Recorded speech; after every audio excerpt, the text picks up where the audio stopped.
Late one Thursday night in October of 2019, a private investigator named Daniel Mercer sat motionless inside of a black sedan parked across the street from a quiet suburban home in Fairfield, Connecticut. Rain tapped softly against his windshield while the faint glow from a nearby street lamp reflected off the hood of his car. The neighborhood around him was silent except for the occasional rustling of tree branches in the wind. It was the kind of neighborhood where people left bicycles in their driveways and forgot to lock their front doors at night. A place where nothing bad was supposed to happen. Daniel glanced down at the glowing numbers on his dashboard clock. 2:13 a.m. Then he looked back up just as a silver Lexus slowly turned onto the street with its headlights off. Immediately, Daniel leaned forward in his seat. The Lexus coasted quietly into the driveway of the two-story colonial house directly across from him. For a moment, the engine remained running. Then the driver's door opened, and a tall man stepped out into the rain. The man stood there for a second adjusting his jacket before quickly hurrying toward the front door. But before he reached it, the porch light suddenly flicked on from inside the house, illuminating his face. Daniel quietly reached for the camera sitting on the passenger seat beside him. Click. The flashless shutter snapped several photographs as the man unlocked the front door and stepped inside. Daniel lowered the camera slowly and exhaled through his nose. Because less than 40 minutes earlier, this same man had been inside an apartment nearly 30 miles away, with another woman. And according to the records Daniel had been collecting for the past 3 weeks, that woman was not the only one. Not even close. The investigator rubbed his tired eyes before reaching over and opening a thick manila folder sitting on the seat beside him. Inside were photographs, receipts, timestamps, burner phone records, and surveillance notes. Most private investigators spent their time handling minor insurance fraud cases or workplace disputes. But every once in a while, Daniel came across something that felt genuinely disturbing. This was one of those cases. Because the deeper he looked into the life of 42-year-old Michael Carter, the less Michael Carter seemed like a real person at all. And the strangest part was that nobody around him appeared to have any idea. Not his co-workers. Not his neighbors. Not even his wife. Earlier that same evening, while Daniel had been sitting inside another parked car outside of a luxury apartment complex in Stamford, he had watched Michael step out of the building laughing beside a brunette woman in a long beige coat. The two of them had stood underneath the awning near the parking garage talking quietly while rain poured down around them. At one point, the woman reached up and fixed Michael's collar while smiling at him in a way that made one thing painfully obvious. This was not casual. These two knew each other very well. Then, before leaving, Michael had kissed her. Not quickly. Not nervously. Comfortably. Like a husband saying goodnight to his wife. But now, less than an hour later, Daniel had just watched the same man quietly sneak back into his actual family home before dawn. The investigator looked once more toward the house across the street. Upstairs, one bedroom light flicked on briefly before disappearing again. Then everything went dark. Daniel closed the folder and leaned back in his seat.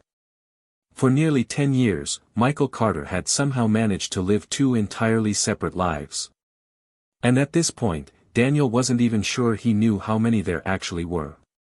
3 weeks earlier, Daniel had first heard Michael's name while sitting inside his office above an old insurance agency in downtown Bridgeport. The office itself was small and smelled faintly of coffee and printer ink. A ceiling fan rotated lazily overhead while traffic moved outside below the windows. Daniel had just finished typing up notes for another case when he heard hesitant footsteps approaching his office door. A moment later, a woman stepped inside. She appeared to be in her late 30s or early 40s, and despite the fact that she was dressed neatly in a gray wool coat and black slacks, there was something about her expression that immediately stood out to him. Exhaustion. Not physical exhaustion. Emotional exhaustion. The kind that builds slowly over years. Mrs. Carter? Daniel had asked carefully after she introduced herself over the phone earlier that day. The woman nodded. Laura Carter. Daniel motioned toward the chair across from his desk, and Laura quietly sat down while clutching her purse tightly in both hands. For several seconds, she didn't speak at all. She just stared down at the floor like she was trying to decide whether she actually wanted to say what she came there to say. Daniel had seen this before. Usually, by the time someone hired a private investigator to follow their spouse, part of them already knew the truth. They just desperately wanted to be wrong. Finally, Laura reached into her purse and pulled out a white envelope.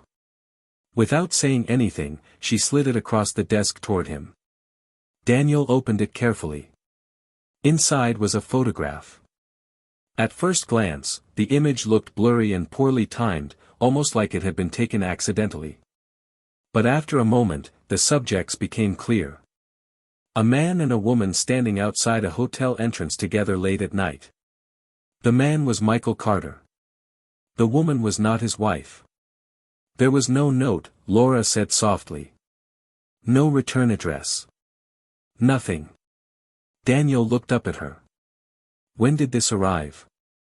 3 days ago. And you don't know who sent it? Laura shook her head slowly. Then, after a long silence, she said something that Daniel would continue thinking about long after she left his office. I know this sounds crazy, she whispered. But I don't think my husband is just cheating on me. Daniel frowned slightly. What do you mean? Laura stared down at her hands. Then she looked back up at him. And for the first time since entering the office, genuine fear appeared on her face. I think, she said carefully, my husband has been pretending to be someone else. Daniel Mercer did not respond immediately after Laura said those words. Instead, he simply leaned back slightly in his chair and studied her face. Over the years, he had learned something important about people sitting across from him in that office. Most clients arrived emotional. Angry. Hurt. Suspicious. But fear was different. Fear usually meant there was more to the story than simple infidelity. Outside the office window, a truck rumbled past through downtown Bridgeport while rain streaked across the glass. Inside, Laura Carter sat perfectly still with both hands wrapped tightly around her purse strap like she was holding onto something solid during turbulence. Finally, Daniel set the photograph down carefully on his desk. What makes you think that? He asked. Laura swallowed. Then she gave a small, uncomfortable shrug. I don't know, she admitted. At first I thought maybe he was just distant. You know, normal marriage problems. She paused briefly. But then little things started happening that didn't make sense. Daniel nodded slightly but didn't interrupt. That was another thing years of investigative work had taught him. People revealed more when silence made them uncomfortable. Laura glanced toward the floor for a moment before continuing. Michael travels a lot for work, she said. At least, that's what I thought. She gave a weak laugh that immediately disappeared. Consulting. Conferences. Overnight meetings. Sometimes he'd leave for 2 or 3 days at a time. And what does your husband do exactly? Daniel asked. He's a financial consultant. Company name? Easton Financial Group. Daniel wrote it down inside a legal pad sitting beside him. At first, Laura continued quietly, everything about it seemed normal. I mean, he's successful. He's respected. People like him. She paused again. Honestly, most people love him. Daniel glanced back up at her. And now? Laura looked toward the photograph again. Now I don't know who he is anymore. The office fell quiet. Then Laura slowly began explaining the things that had happened over the last several years. Individually, none of them sounded alarming. In fact, most of them sounded almost forgettable. But together they painted something deeply unsettling. She told Daniel how Michael had become strangely protective of his phone around 4 years earlier. Before that, he used to leave it lying around the house constantly. But gradually, he started carrying it everywhere. Even to the bathroom. Then there were the late-night phone calls. Always outside. Always brief. And whenever Laura asked who he was talking to, Michael always had an answer ready immediately. Clients. Co-workers. Investors. Different time zones. The explanations always sounded reasonable. Too reasonable. He never stumbled, Laura said softly. That's what bothered me the most. She looked up at Daniel again. It was like he already knew exactly what I was going to ask before I asked it. Daniel quietly wrote notes while she spoke. Then Laura mentioned something else. About 2 years earlier, Michael had started taking sudden weekend business trips to Boston and Philadelphia. Sometimes Chicago. Occasionally Atlanta. The trips rarely lasted more than 48 hours, but after returning home, he always seemed emotionally exhausted. Not guilty. Not nervous. Drained. Like maintaining whatever he was doing required tremendous effort. And despite all of this, Michael remained a devoted father. That part genuinely confused Laura. He attended school events. Helped their son with homework. Cooked dinner on weekends. Remembered anniversaries. Brought flowers home for no reason. There were moments when Laura became convinced she had imagined everything. Then another strange thing would happen. A hotel charge appearing briefly on a bank statement before disappearing. An unfamiliar woman calling once and immediately hanging up. A second cell phone charger found inside his luggage. Tiny cracks in an otherwise perfect life. I tried confronting him once, Laura admitted. Daniel looked up. What happened? Laura sighed heavily. It was about 8 months ago. He came home late from a conference in Baltimore. She hesitated. At least. I think that's where he was. Daniel noticed the way she said it.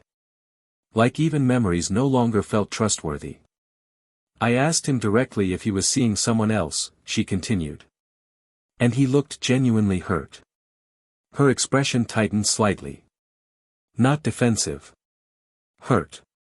What did he say? He asked me how I could even think that about him. Daniel remained silent. Laura shook her head slowly. And the crazy thing is, she whispered, I believed him. For a moment, neither of them spoke. Then Daniel asked the question that mattered most. Why come here now? Laura stared at the envelope sitting on his desk. Because of the photo, she said. Before that, I still thought maybe I was paranoid. Her voice lowered. But 3 days ago, somebody mailed proof directly to my house. Daniel nodded once. Did your husband see it? No. And you're sure? Yes. Why? Because I hid it immediately. Daniel studied her carefully. There was genuine panic in her eyes now. Not panic about losing her marriage. Panic about discovering something much worse. What exactly do you think your husband is hiding? Daniel asked quietly. Laura opened her mouth. Then stopped herself. It looked like she suddenly regretted coming there at all. Finally, she leaned forward slightly in her chair. This is going to sound insane, she whispered. Daniel didn't react. Over the years, he had heard stories involving fake deaths, stolen identities, embezzlement schemes, hidden children, staged robberies, and double lives. He had learned that reality was often stranger than paranoia. Laura glanced nervously toward the office door before continuing. About a month ago, she said, Michael fell asleep downstairs watching television. Daniel waited. And his phone kept vibrating on the coffee table. Her voice had become noticeably quieter now. So I looked at it. Daniel nodded slowly. What did you see? At first, nothing strange. Just texts from work. She paused. But then another message came through. She swallowed hard. It said, miss you already. Wish you were staying another night. Daniel remained expressionless. That's when I noticed the contact name. What was it? Laura's fingers tightened around her purse. Nicole. Daniel wrote the name down. But that wasn't the weird part, Laura said quickly. He looked up again. The weird part was the conversation history. Daniel frowned slightly. What about it? Laura hesitated. Then she said something that made the investigator stop writing entirely. The woman thought my husband's name was Daniel. Silence filled the office. Outside, rain continued tapping softly against the windows. Finally, Daniel spoke. You're saying your husband was using a different name with this woman? Laura nodded slowly. At first I thought maybe it was some stupid roleplay thing or something, she said quickly. But then I kept reading. Her breathing had become slightly uneven now, like simply remembering this conversation frightened her. She was talking about places they'd traveled together. Restaurants. Hotels. Trips. Laura looked directly at him. She thought they'd been dating for almost 2 years. Daniel leaned back slowly in his chair. And your husband was pretending to be someone named Daniel? Laura nodded again. Then she said the sentence that completely changed the direction of the investigation. I don't think my husband is having an affair, she whispered. Daniel stared at her. I think, she continued carefully, he's been living as completely different people. For the next several seconds, Daniel Mercer said nothing at all. He simply stared at Laura Carter across the desk while the ceiling fan above them continued its slow rotation through the quiet office air. In his experience, most cheating investigations followed predictable patterns. Secret relationships. Hidden expenses. Lies about work trips. Eventually the pieces connected into something ugly but understandable. This felt different. Because ordinary affairs usually involved carelessness. But what Laura was describing sounded organized. Deliberate. Like her husband had spent years constructing entire alternate versions of himself. Daniel finally closed the legal pad in front of him. Do you still have access to the messages? He asked. Laura shook her head. No. The next morning the entire conversation was gone. Deleted? Yes. Did you confront him about it? Immediately, Laura looked uncomfortable. No. Why not? She hesitated. Then she answered honestly. Because I was scared of how fast he'd come up with an explanation. Daniel noticed the wording immediately. Not. Scared he would lie. Scared he would lie convincingly. That was different. Laura leaned back slightly and rubbed her hands together nervously. The thing is, she continued softly, Michael's very good with people. She gave another weak smile. Sometimes I honestly think he could convince almost anyone of almost anything. Daniel nodded slowly. Did you recognize the woman in the messages? No. Did the messages mention locations? Mostly hotels. Restaurants. She frowned slightly while trying to remember. One place in Boston. Another in Manhattan. I think one trip to Miami. Daniel reopened his notebook. And you're positive the woman believed his name was Daniel? Laura nodded immediately. Yes. The investigator wrote quietly for several seconds before asking another question. How long have you been married? 15 years. And before recently, did you ever suspect infidelity? Laura looked toward the window again. I suspected distance, she admitted. Not another life. That phrase stayed with Daniel long after the meeting ended. Another life. Because the more Laura described her husband, the more the situation stopped sounding like an affair and started sounding like performance. A role.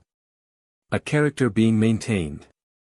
And people who spent years pretending to be someone else usually did it for one of two reasons. Money. Or psychology.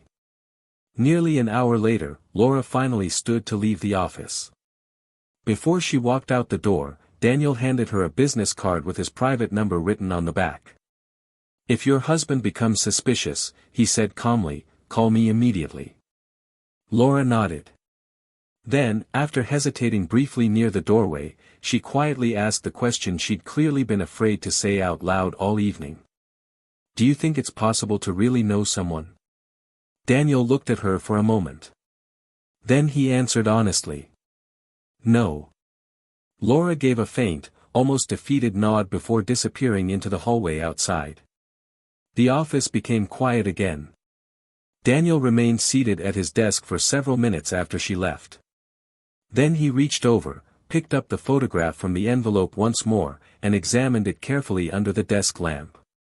Michael Carter stood outside the hotel beside an unfamiliar woman with one hand resting casually against the small of her back. Both of them were smiling. Comfortably. Naturally. Like two people deeply familiar with one another.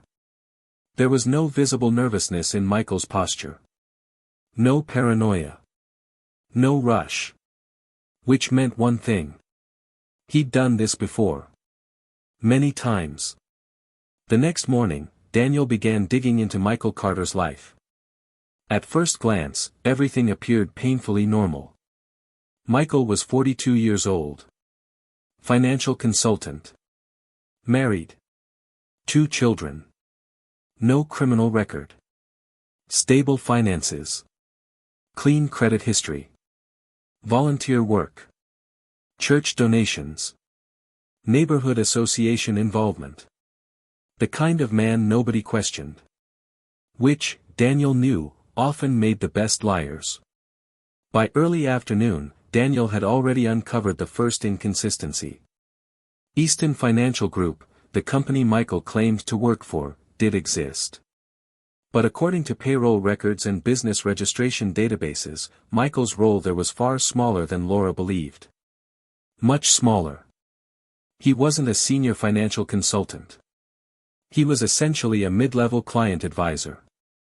Meaning many of the expensive work trips Laura described suddenly made far less sense.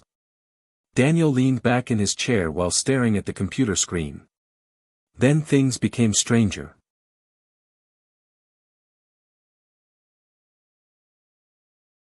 Because Michael's travel records showed a pattern. Every few weeks, he disappeared into different cities for short periods of time. Boston. Manhattan. Philadelphia. Occasionally Atlanta or Chicago. The trips were frequent enough to appear business-related. But inconsistent enough to feel personal. And there was another odd detail. Many of the hotel bookings were made under slightly different versions of Michael's name. Michael Carter. Mike Carter. M. James. Michael James. At first, Daniel assumed it was normal reservation behavior. Then he discovered something that immediately bothered him. One hotel in Boston had Michael registered under the name Daniel James. Daniel stared at the screen.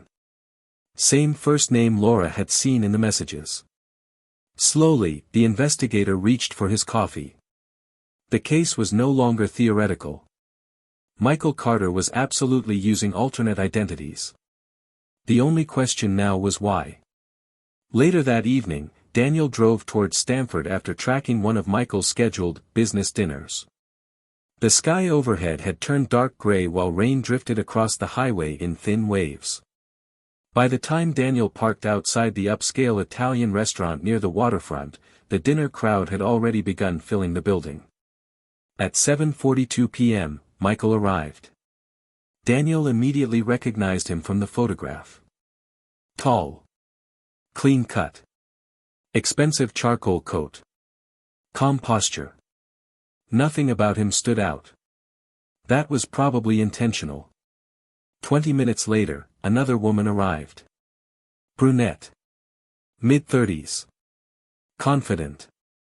Michael stood when she approached the table. Then he kissed her. Not like someone sneaking around. Like someone in a relationship. Daniel quietly photographed them through the restaurant window while pretending to check messages on his phone. For nearly 2 hours, the pair laughed together over wine and dinner while rain streaked across the glass outside. At one point, the woman reached across the table and touched Michael's hand while speaking. The gesture felt intimate.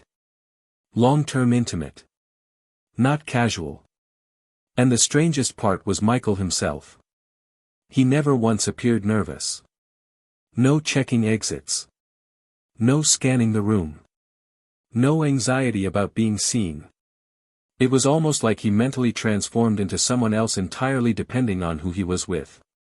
Around 10:15 p.m., the pair finally left the restaurant together and drove toward a luxury apartment complex across town.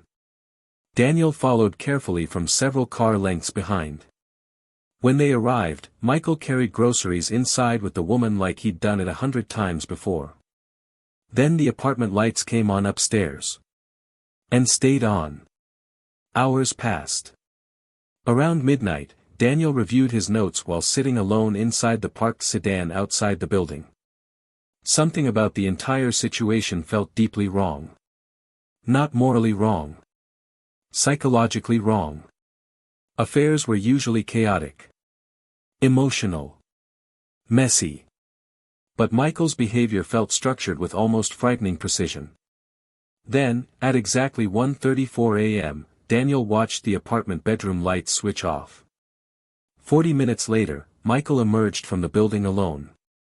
But before walking toward his car, he turned back briefly toward the upstairs apartment window. And smiled. Not like a man cheating on his wife. Like a man leaving home.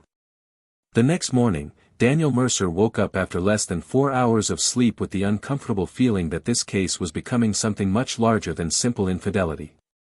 By 8:30 a.m., he was back inside his office reviewing surveillance photos spread across his desk beneath the pale morning light coming through the windows. In one photograph, Michael Carter sat smiling across from the brunette woman at the restaurant in Stamford. In another, he stood beside her near the apartment elevator with grocery bags in one hand while touching her lower back with the other. None of the photographs looked staged. That was what bothered Daniel most. Michael didn't appear reckless. He appeared comfortable. Experienced. Like this routine had become second nature to him. Daniel took a slow sip of coffee before opening the file he'd started building on the woman from the apartment. Her name was Vanessa Price.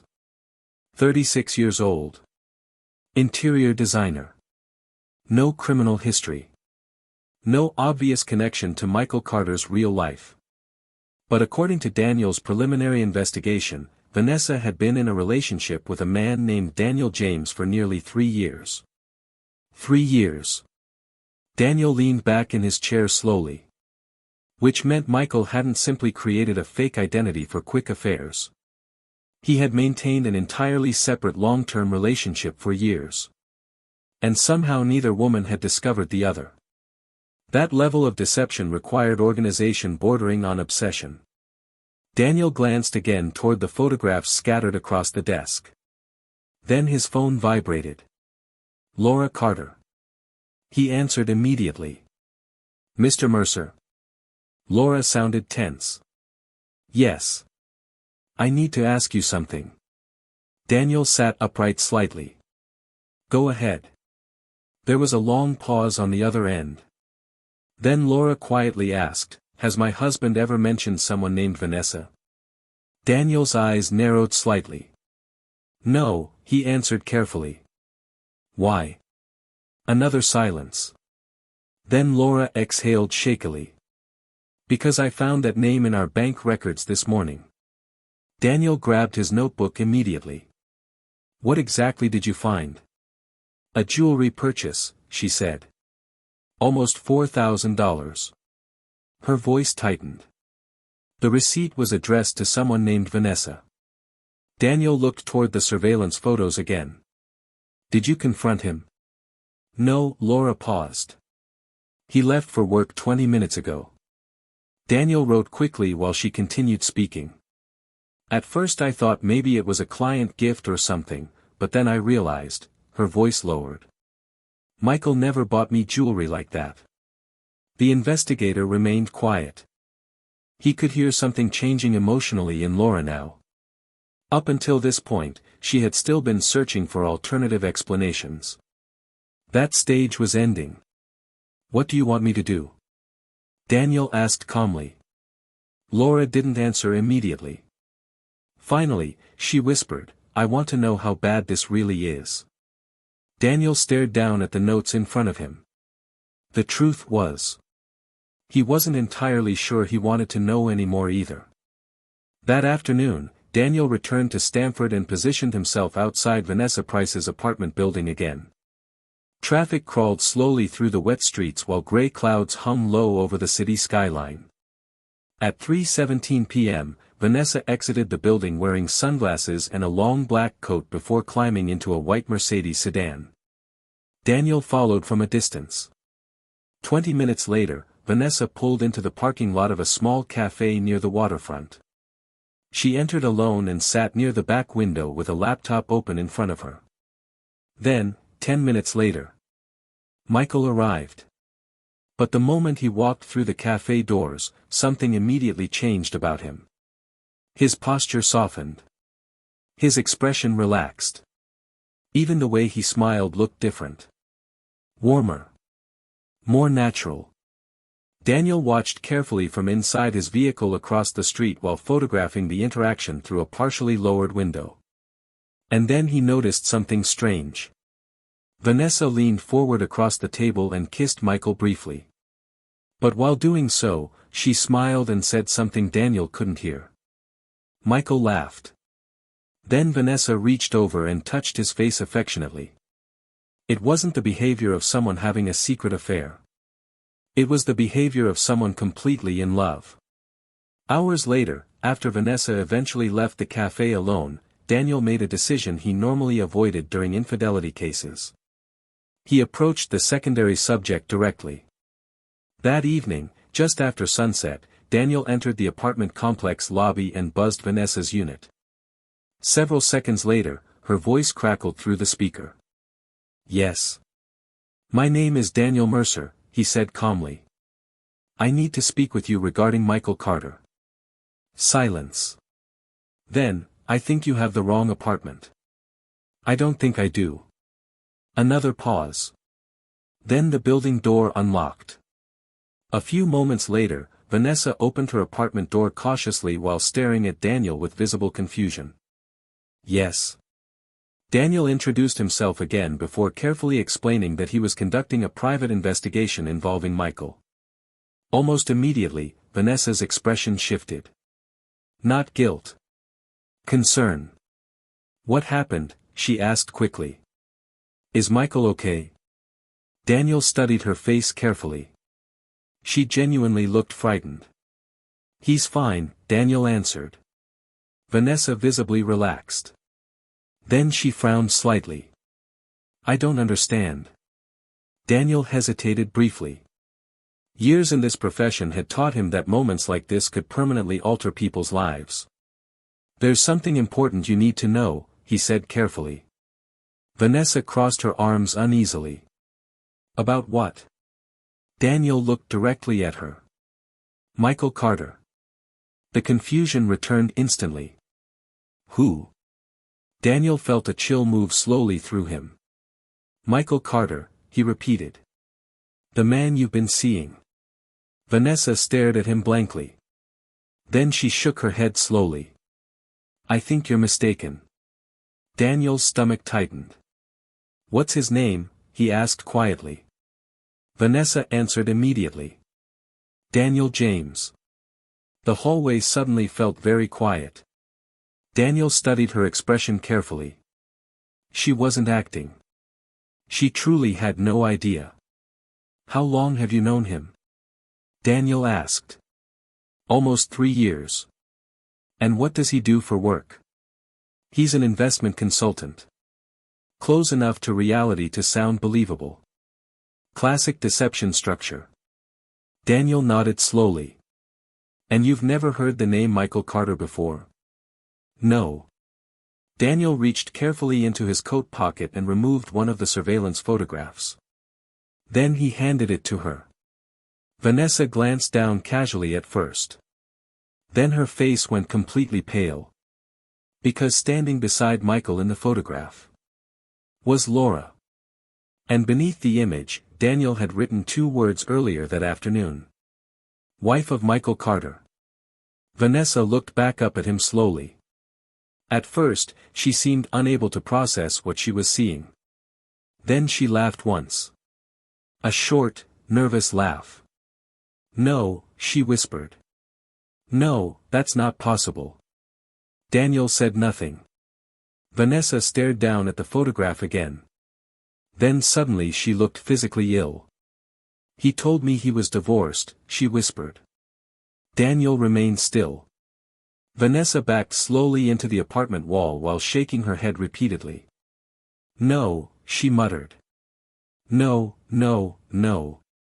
Then she looked back at Daniel with tears beginning to form in her eyes. And quietly asked the question he had already been asking himself for days. How many other women are there? Daniel Mercer did not answer Vanessa's question immediately. Partly because he didn't know the answer yet. And partly because the look on her face reminded him too much of Laura's. That same expression people made when reality suddenly stopped feeling stable. Vanessa slowly lowered herself onto the edge of the couch while still gripping the photograph tightly in one hand. The apartment around them was warm and softly lit, filled with framed pictures, candles, folded blankets, and little signs of a life shared comfortably with another person. Except now every object in the room felt artificial. Manufactured. Built around a lie. Daniel quietly glanced around the apartment again while Vanessa stared blankly at the floor. Near the television sat a framed photograph of her and Michael standing together on a beach somewhere tropical. In another picture, the 2 of them stood arm in arm beside a Christmas tree. 3 years. Not a casual affair. An entire relationship. Finally, Vanessa looked back up at him. You're telling me he has a wife, she whispered. Daniel nodded once. And children. The color drained from her face again. Then suddenly she stood up and began pacing. No, she muttered under her breath. No, that doesn't even make sense. Daniel remained calm. Vanessa turned toward him sharply. He's here constantly, she said. He spends weekends here. Holidays sometimes. Her breathing had become uneven. He has clothes here. A toothbrush. A key. Daniel said nothing. Because every sentence she spoke only confirmed how extensive Michael's deception truly was. Vanessa suddenly stopped pacing. Then she looked at Daniel carefully. When did his wife find out? Recently. And she hired you? Yes. Vanessa covered her mouth briefly while trying to process everything. Then another realization visibly struck her. Oh my God. Daniel watched her closely. He told me his parents were dead, she whispered. A long silence followed. Then she laughed again. But this time the laugh sounded hollow. Do you know what's terrifying? She asked quietly. Daniel didn't respond. Vanessa stared toward the apartment window. I would have trusted him with literally anything. The investigator had heard variations of that sentence many times over the years. But something about hearing it inside this apartment, with Michael's second life physically surrounding them, felt different. More disturbing. Because most people who cheated eventually slipped. Emotionally. Logistically. Psychologically. But Michael Carter appeared to maintain separate realities with almost surgical precision. Daniel finally stood. I need to ask you a few more questions, he said carefully. Vanessa nodded numbly. Over the next hour, Daniel slowly pieced together more of Michael's alternate identity. To Vanessa, he wasn't Michael Carter. He was Daniel James. An investment consultant from Hartford. Divorced. No children. No surviving parents. According to Vanessa, he traveled frequently for work and often disappeared for several days at a time because of client meetings. But whenever he returned, he always came back with gifts, stories, photographs, and details believable enough to erase suspicion completely. And the deeper Daniel dug, the stranger things became.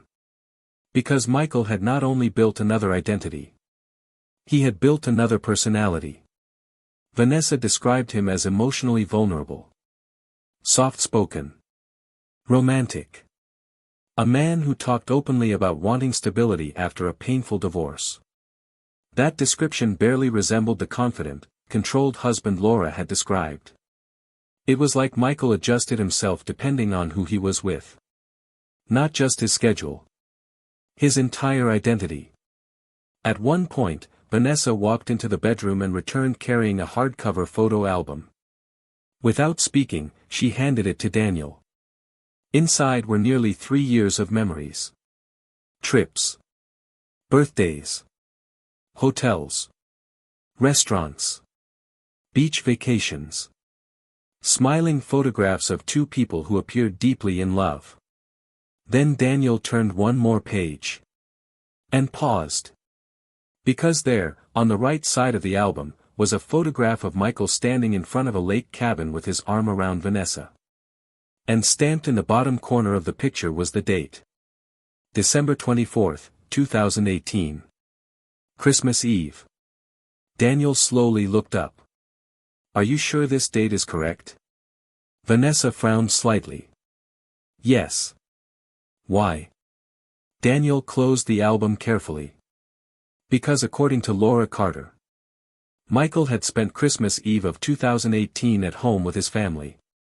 That was the moment Daniel fully realized something horrifying. Michael wasn't barely maintaining these lies. He was mastering them. Later that night, Daniel sat alone inside his car parked beside the marina while reviewing everything he had collected so far.